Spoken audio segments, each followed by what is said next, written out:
Assalamu alaikum guys, welcome to my channel The Physist.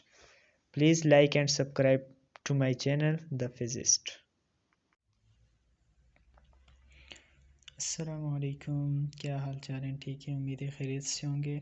आज का जो हमारा टॉपिक है जिसे हम स्टडी करेंगे वो है फ़िज़िक्स के हवाले से।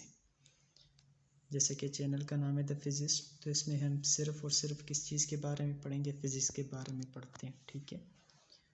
तो हमारा जो सबसे पहले है फ़िज़िक्स स्टार्ट से फ़िज़िक्स की डिफ़िनीशन से लेते हैं कि फ़िज़िक्स की डिफ़िनीशन क्या है, ठीक है। उससे पहले हम देखते हैं कि फ़िज़िक्स का लफ्ज़ कहाँ से आया।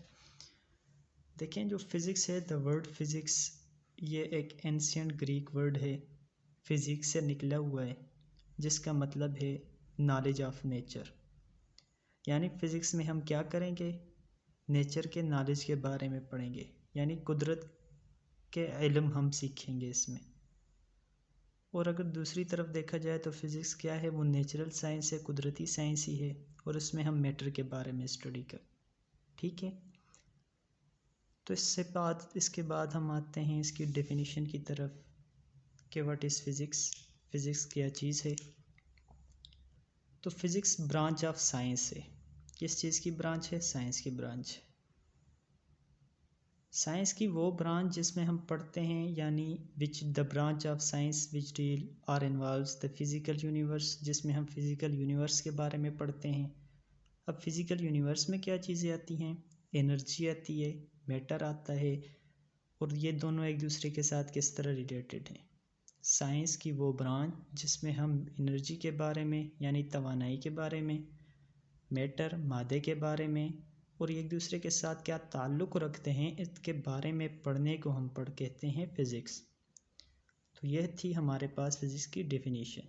अब हम इसमें जो फ़िज़िक्स की डेफिनेशन में जो वर्डिंग आती है या जो वर्ड्स आते हैं, जो टर्म्स यूज़ हुई हैं, उनके बारे में अब हम पढ़ते हैं।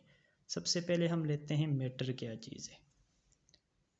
तो मैटर की जो सिंपल डिफिनीशन सब लोग ही करते हैं कि matter is anything that has mass and take up space by having volume.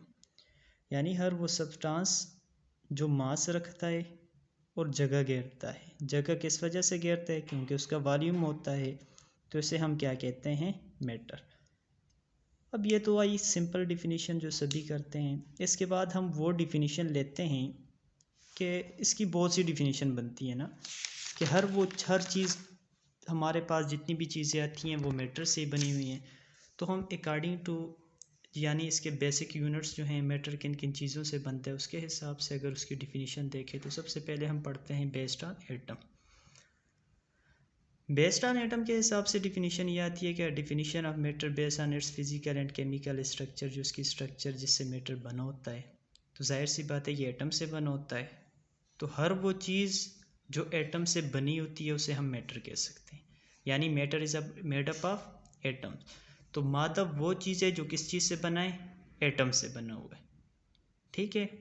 इसके बाद एक दूसरा आते हैं कि नंबर ऑफ चार्जेस, ये बेस्ड ऑन चार्जेस पे। तो इसकी definition of matter on more fine scale, यानी पहले तो एटम तो बड़ी चीज़ है, ठीक है, बड़ा पार्टिकल एक किन चीज़ों से मिल के बनता है, हम उसके टीनी पार्टिकल के बारे में पढ़ते हैं। तो सबको पता है कि मैटर जो है ये किस चीज़ से बनता है? चार्जेस से। Charges, matter is made up of what atoms and molecules are made of. यानी मैटर वो चीज़ है, या मैटर एटम से और मॉलिक्यूल से मिल के बना है, या मैटर उन चीज़ों से मिल के बना है जिससे एटम और मॉलिक्यूल बने हैं। तो एटम और मॉलिक्यूल किस चीज़ से बनते हैं? यानी इसका मतलब ये है कि meaning anything made up of charge particle is matter.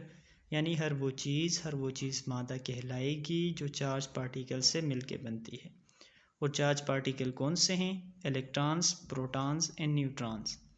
Electron negatively charge, proton positively charge, और न्यूट्रॉन वो चीज़ के जिस पे कोई चार्ज नहीं होता।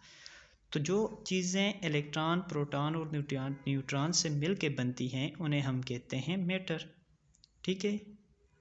अगर अब हम इससे भी लो स्केल पे चले जाएं, यानी इससे भी कम स्केल पे चले जाएं, इससे भी छोटे पार्टिकल्स पे चले जाएं, उनके हिसाब से डिफिनीशन दें तो वो आते हैं क्वार्क्स।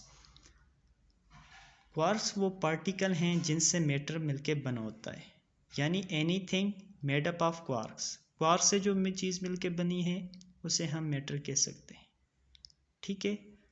अब क्वार्क्स क्या चीज़, ये ऐसा पार्टिकल है जिसका जो मास होता है या जिसका चार्ज होता है वो एलिमेंट्री चार्ज से भी कम होता है, यानी जिसका चार्ज एलिमेंट्री चार्ज यानी इलेक्ट्रॉन या प्रोटॉन के चार्ज से कम होता है। हर वो पार्टिकल जिसका चार्ज इलेक्ट्रॉन या प्रोटॉन चार्ज से कम होगा उसे हम क्वार्क्स कहते हैं, ठीक है।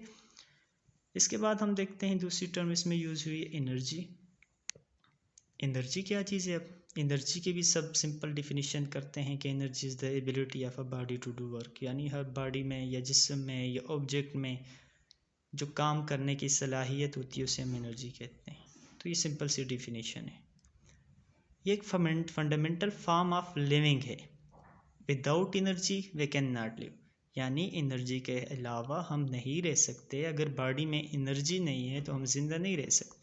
तो इस वजह से इसे फंडामेंटल फॉर्म ऑफ लिविंग कहा जाता है। और ये क्वांटिटेटिव प्रॉपर्टी है, यानी क्वांटिटेटिव प्रॉपर्टी इस लिहाज से है कि हमें ये क्वांटिटी के लिहाज से होती है, इसे हम मेजर कर सकते हैं, ठीक है। तो ये क्वांटिटेटिव प्रॉपर्टी या बॉडी है जो कि एक जिस्म से दूसरे जिस्म में ट्रांसफ़र होती है। हम कभी भी एनर्जी को पैदा नहीं कर सकते, ना ही एनर्जी को ख़त्म कर सकते हैं। हम सिर्फ एनर्जी को एक जिस्म से, एक बॉडी से, एक ऑब्जेक्ट से दूसरी बॉडी पे, दूसरी ऑब्जेक्ट्स पे, दूसरी जिस्म पे ट्रांसफ़र कर सकते हैं, ठीक है। तो ये हमारे पास एनर्जी होती है, सिंपल। अब इसकी यूनिट्स हम देखते हैं तो SI यूनिट है जूल। अगर दूसरी यूनिट्स में देखें तो किलोवाट हार भी है, कैलोरी भी है, इलेक्ट्रॉन वोल्ट भी है। और SI बेस यूनिट में अगर इसे देखें तो जूल बराबर होता है किलोग्राम मीटर स्क्वायर पर सेकंड स्क्वायर। सिंबल यानी इसे किस चीज़ से जाहिर करते हैं वो है E, और अगर डायमेंशन ली जाए तो ml²T⁻²। और एनर्जी जो है ये कंजर्व्ड है, किसी भी बॉडी में जो एनर्जी होती है कंजर्व्ड होती है, ठीक है। यानी ये क्रिएट नहीं होती, डिस्ट्रॉय नहीं होती। अगर देखें एक बॉडी से दूसरी बॉडी में एनर्जी ट्रांसफ़र हो रही है तो एनर्जी एक में कम हो जाएगी, दूसरे में ज़्यादा हो जाएगी। अगर दोनों का सम लेंगे तो वही टोटल एनर्जी आ जाएगी जो पहले एनर्जी थी, ठीक है। इसी वजह से एनर्जी को कंजर्व कहा जाता है। अब इन डेफिनेशन में हमने कहा था रिलेशन भी है मैटर और एनर्जी के दरमियान। अब वो रिलेशन क्या है? तो रिलेशन सिंपल से ये है कि matter and energy are interchangeable, यानी मैटर एनर्जी में चेंज हो सकता है और एनर्जी मैटर में तब्दील हो सकती है, ठीक है। तो ये हमारे पास सिंपल एनर्जी और मैटर का रिलेशन है। अब ये आता कहाँ से है? तो आइंस्टाइन ने उसकी जो थ्योरी थी, थ्योरी ऑफ रिलेटिविटी या E=mc², उसमें हमें यही दिख देता है कि E=mc², यानी energy and matter interchangeable.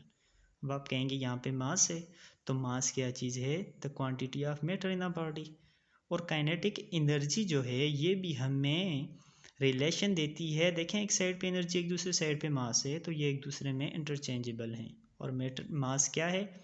The quantity of matter in a body, ठीक है। तो ये हमारे पास रिलेशन था। तो आज यहीं तक करते हैं, तो इंशाल्लाह नेक्स्ट टॉपिक जल्द ही आपके साथ, नेक्स्ट टॉपिक लेके आपके साथ हाजिर होऊंगा। तब तक अल्लाह हाफिज़।